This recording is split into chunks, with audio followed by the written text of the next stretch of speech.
يا رب يجعل يومكم كله هنا وسعادة.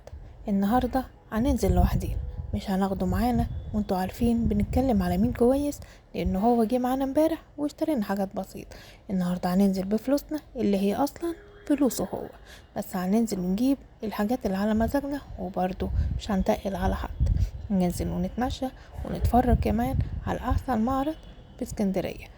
وما تنسيش قبل ما تنزلي تكوني مخلصه كل اللي وراكي، سايبه لهم كمان الغدا، لان تقريبا هتقضي اليوم كله هناك. ما تخليش حد بقى كل شويه يتصل بيكي ويقولك فينك يا ماما، يلا روحي، يلا عاوزيني.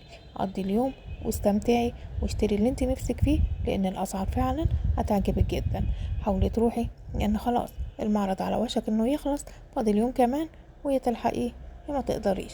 يلا روحي واستمتعي وخلصي اللي وراكي قبل ما تنزلي، علشان لما تروحي يكون بالك رايق وجايبه كل اللي انت عاوزاه، وتقعدي تتفرجي عليهم وتستمتعي بيهم.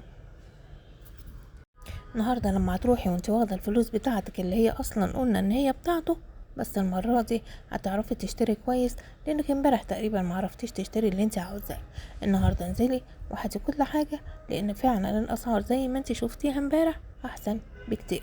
حاولي تشتري حاجات كمان صيفي تنفعك للسنه الجايه، وقبل كمان ما تشيليها للسنه الجايه انزلي بيها يوم ولا اتنين، الجو لسه حلو، استمتعي، ما تشيليش حاجتك على طول، انزلي والبسيها، والصيف اللي جاي يحلها ربنا، نجيب تاني وتالت وتستمتعي وتتبسطي.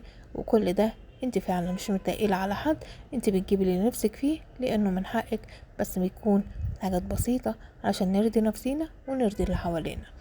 يلا تعالي يلا بسرعة واستمتعي وشوفي احسن معرض، والمعرض فعلا هيعجبك جدا. وانتي يمكن تروحي اليوم التالت كمان، اليوم التالت فاضل بكرة وخلاص هيخلص خلاص. يلا مستنيينك، ويا رب يجعل يومك كله هنا وسعادة.